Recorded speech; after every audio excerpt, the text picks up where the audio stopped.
नमस्कार विद्यार्थियों। कवि परिचय और कवयित्री परिचय में आज की कवयित्री हैं कृष्णा सोबती। चलिए कृष्णा सोबती की जानकारी प्राप्त करते हैं। कृष्णा सोबती ज्ञानपीठ पुरस्कार से सम्मानित हिंदी की मशहूर लेखिका थी। ये मुख्य रूप से कहानी लेखिका थी। कृष्णा जी की तमाम कहानियाँ बादलों के घेरे नामक संग्रह में संकलित है। वह आज भी अपनी संयमित अभिव्यक्ति और सूत्री रचनात्मकता के लिए जानी जाती हैं। कृष्णा सोबती ने हिंदी की कथा भाषा को विलक्षण ताजगी दी है। मतलब कथा सम्राट जैसे प्रेमचंद है, वैसे ही ये कहानियों की साम्राज्ञी कह सकते हैं। और इन्होंने अपनी तमाम कहानियाँ बादलों के घेरे नामक संग्रह में संकलित की हैं। और इनकी जो कहानियों की विशेषता है वो संयमित अभिव्यक्ति है और साफ सुथरी रचना है।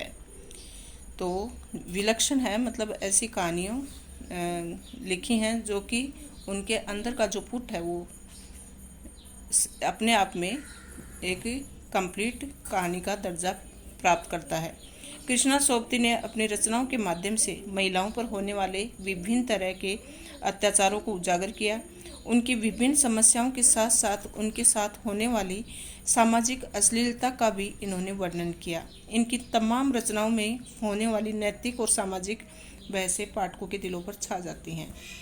इनका जन्म कृष्णा सोबती का जन्म पाकिस्तान के गुजरात प्रांत में 18 फरवरी 1925 को हुआ था। इंडिया और पाकिस्तान विभाजन के बाद इनका पूरा परिवार दिल्ली आकर बस गया और अपनी साहित्यिक सेवा की शुरुआत दिल्ली में ही की। तो इनका जन्म 1925 में हुआ था। कृष्णा जी की प्राथमिक शिक्षा गुजरात में हुई। उन्होंने माध्यमिक, उच्च माध्यमिक की पढ़ाई लाहौर में की, शिमला और दिल्ली से भी की। लाहौर स्थित फतेहचंद कॉलेज में उच्च माध्यमिक की पढ़ाई पूरी हुई।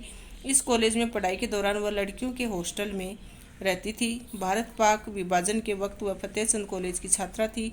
उच्च माध्यमिक के बाद वह पढ़ाई उन्होंने शिमला में दिल्ली में की। विभाजन के बाद उन्हें पढ़ाई छोड़कर नौकरी करनी पड़ी। तो जब देश विभाजित हुआ था तो फिर ये अपनी पढ़ाई छोड़ चुकी थी और नौकरी करने लगी थी। नौकरी कहाँ की और कौन कौन से कार्य किए? कृष्णा सोबती के कहानी संग्रहों में जैसे डार से बिछड़ी, बादलों के घेरे, तीन पहाड़ व मित्रों मरजानी में इन्होंने नारी को अश्लीलता की कुंठित राष्ट्र को अभिभूत कर सकने में सक्षम अपसंस्कृति को इतने बेहतर तरीके से उभारा कि इससे साधारण पाठक हतप्रभ हो जाता है। मतलब जो पाठक पढ़ने वाले लोग हैं इनकी कहानियों को, तो वो आश्चर्यचकित हो जाते हैं। इस तरह से बेहतर तरीके से इन्होंने लिखा है। इनका सिक्का बदल गया, बदली बरस गई जैसी कहानियाँ भी काफ़ी प्रसिद्ध हैं।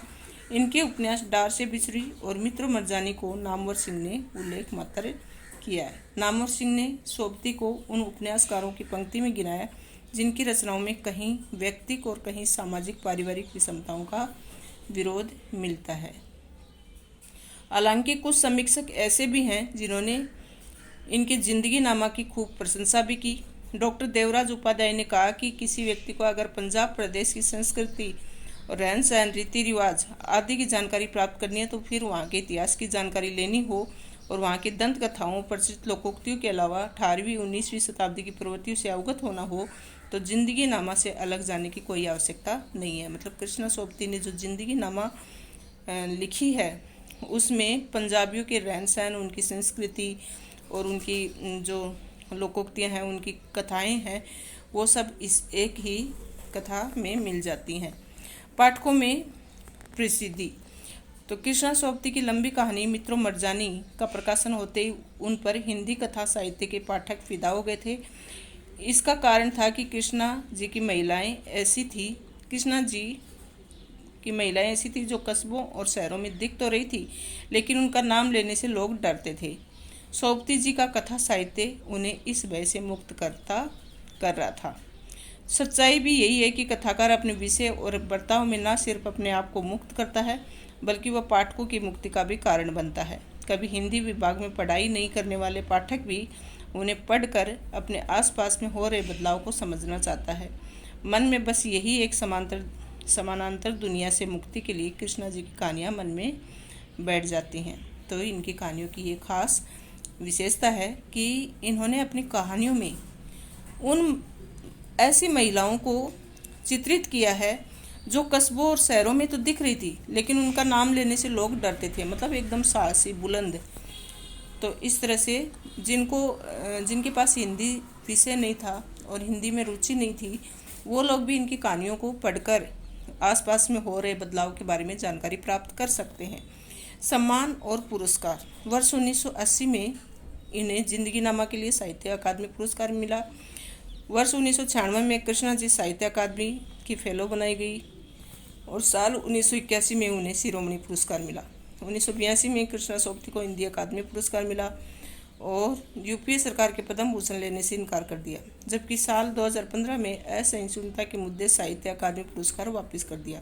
साल 2017 में इन्हें भारतीय साहित्य के सर्वोच्च सम्मान ज्ञानपीठ पुरस्कार से सम्मानित किया गया। तो इनकी प्रमुख रचनाएं डार से बिछड़ी, यारों की यार, तीन पहाड़, मित्रों मरजानी, सूरजमुखी, अंधेरे की। और विवाद क्या रहा? कृष्णा सोबती की कहानियों को लेकर कई सारे विवाद हुए। एक स्त्री होकर इस तरह का साहसी लेखन करना अपने आप में बड़ी बात है, ये हर लेखिकाओं के लिए संभव भी नहीं है। और डॉक्टर राम प्रसाद मिश्र कहते हैं कि उनके जिंदगी नामा जैसे उपन्यास और मित्रों मरजानी जैसे कहानी संग्रह में मुख्य रूप से मार्शलता को उबार दिया है। इनकी मृत्यु होती है 25 जनवरी 2019 को, एक लंबी बीमारी के बाद। सुबह 8:30 बजे उन्होंने एक निजी अस्पताल में दम तोड़ दिया। तो ये थी कृष्णा सोबती, एकदम साहसी महिला, जिन्होंने अपनी कहानियों के माध्यम से, उपन्यास के माध्यम से महिलाओं की स्थिति का वर्णन किया है। Thank you.